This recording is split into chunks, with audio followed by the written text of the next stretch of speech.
Got the one over here at the PI. I think it was Joe Lewis. I think Sweet Dream's gonna get one in here soon. I like it. I mean, I'm sure you want to be on pay-per-views and the big cards and all that. That'll certainly be coming in time. But do you feel comfortable? I mean, this has got to feel like home to you, man. Yeah, man. I feel good here. It's business as usual. Sweet Dream Stadium, like you said, is comfortable here. You see the performances speak for themselves, and just comfortable, bro. I know you've been having a little fun kind of talking about the most successful Contender Series alum, but I'm curious, is that title important to you? I mean, do you want to people to realize like you are the greatest to come off the show? No, everybody entitled to their own opinion, but I just put it out there because I feel like it to me is true.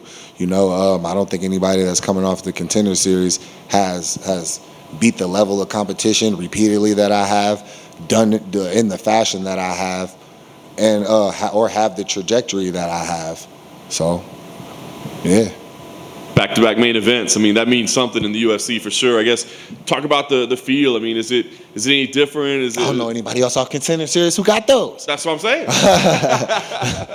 What's the feel like for you? I mean, in this role, I mean, is it kind of pressure packed, or is it comfortable, or do you hate the extra media? I mean, what's it like for you? Nah, bro. I don't put any extra pressure on myself because of the simple fact that it's still a fight. It's what I do every day. All I'm doing is what I do every day. To everybody else, it makes it like, oh man, this is huge. This is a big moment. And it is. Don't get me wrong, it is. And I am understanding that, but I also understand what it takes to capitalize on that is stick to what you did to get here. So nice. I'm gonna stick with that. Thiago as an opponent, I mean, obviously he's had some setbacks, but still a very dangerous guy. I mean, what do you think when you assess him? Just as you said, I feel like he is a dangerous guy. He still possesses that danger, and it's still to be respected. People always talk about like the Paul Craig thing. I learned respect the game, and he's going to get that respect. But know that respect comes with a lot of fucking pain and punishment. Nice. Knowing that you do have to respect that power, does that change the way you? I mean, I think about you as aggressive, as strike heavy. I mean, do you have to adjust anything based on his power and based on that respect that you have for him? Adjust anything as far as what? Everybody I fought had power. Who didn't have power that I fought? Nobody at light heavyweight. You know what I'm saying? So you got to do it. You got to deal with it the same way. Power is everybody has power.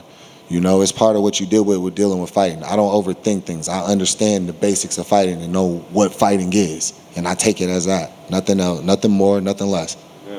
This rise that you're on, man, are you thinking about rankings? I mean, you considerably top 5 with win here, man. I mean, the upper echelon of the division. Are you thinking, hey, that's where I deserve to be, and those are the guys I'm ready to compete with at this point in my career? I mean, yeah, I felt that way. I felt like I was ready to compete with the best in the world, and I felt like I belong with the best because I believe in myself that much, So it isn't just a crazy thing for me to think like, oh yeah, I'm there. It's just yeah, let's get it, let's go. I want it.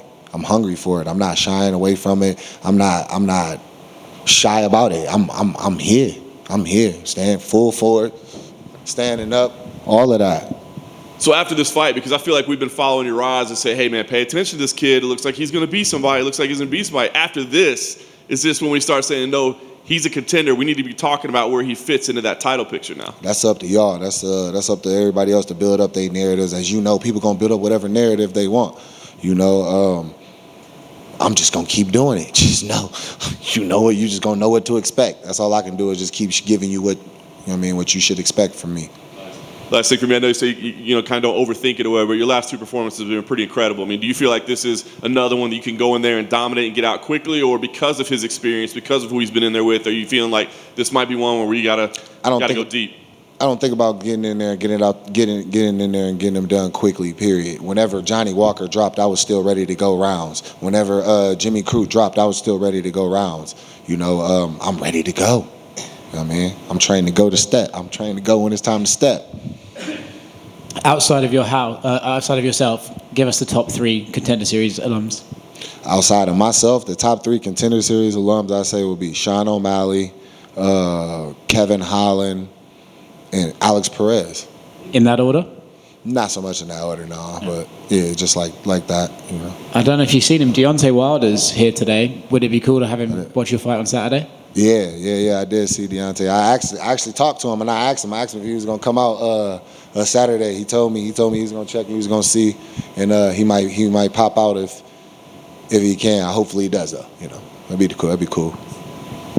Hey, Jamal.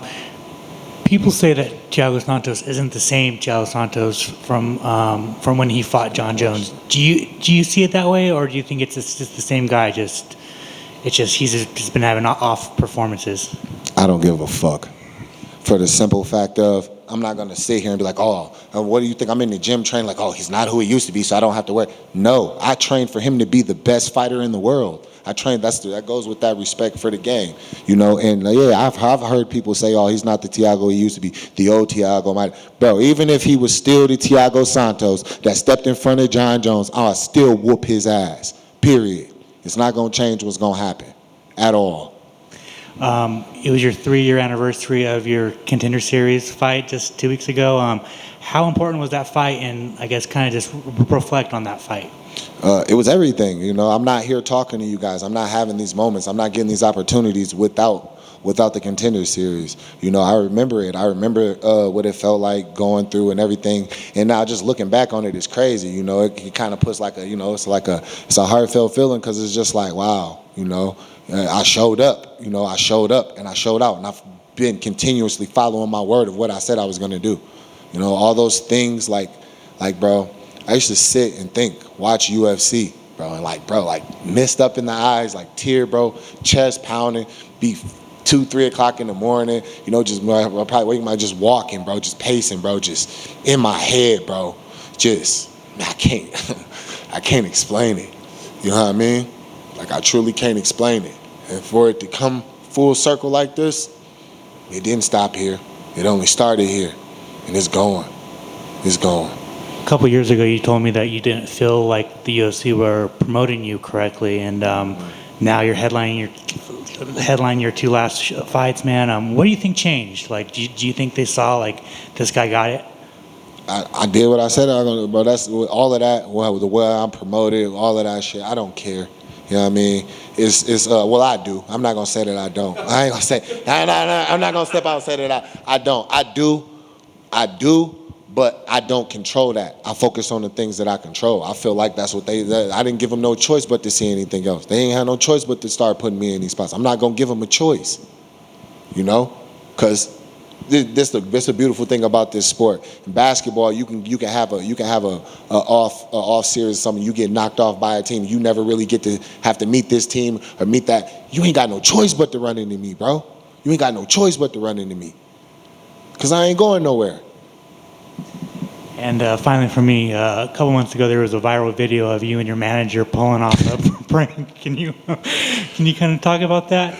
Yeah, man, he got me, man. He got me. He got with a real prankster on me. That seems to be the trend. That's how people level the playing field. They get professional help and go outside. Yeah, they played it on me smooth. We were sitting there, we were talking, discussing tickets. He's all like, yeah, well, this and that. And then like somebody comes up and says something. I'm like, oh yeah. And then like, you know, it's Phoenix. And in Phoenix, like there are fans everywhere. You know, they'll come up to you. You never know what they're gonna say. They offer to buy you stuff, all type of stuff. You know what I'm saying? So he just like walks up and he's like, oh, I like go to dap him up and he just like leaves me hanging. And he like gives me this look. Like this look like, and if you from where I'm from, that look mean a certain thing. You know what I'm saying? So he like, I'll try you on God. I'm like, hold on, bro. You know, just check your temperature real quick and see how much you really ready to boil. Thank you. Just jumping one quick one back to Contender Series. I know that you have respect for it. Did you watch the fights yesterday? And what did you think of the fights and some of the talent that came out from that show last night? Oh yeah, I was here. I watched the fights and I seen them and it was amazing. It was fire. I don't know if you actually catch some camera angles. You see the guy with the white hat just jumping around like losing. That's me. You know what I'm saying? I'm a fan, bro. You know that last fight that was Duncan. Yeah. Wow. Wow. Like, bro, you get clocked, getting caught, getting put up with all types of adversity, and then you know what I mean, to pull it out, like, bro, that's what the show is about. Honestly, I feel like he should have signed both of them. You know what I mean? Like, it was amazing, and it gave me another sense of that pride of being a part of that show, because we're proving that this is it. And I was going to kind of ask you about that. I mean, what is it about the show? And I know they have a sense of pride, but what is it about the show? Because everybody that seems to make it through that show and have a good performance there, is just having a hell of a time in the UFC. They're just running over people. Because they understand what it was. You got to think. You've been sitting, training, hey, pick me. That's like if you was in a bar or somewhere. Let's say like when you was in school, you had the girl that you liked that made you feel like that. And it's like, you don't pick me, what? And what happens? She come up and she pick you. You know what I mean? And now it's time for you to step up to that. Yeah. And you step up to it. And you man up. You're going to start to walk a little different. You're going to start to hold yourself a little different. So I think it's that the pressure of the show. It turns you, pressure make diamonds, right? That's awesome. Best of luck.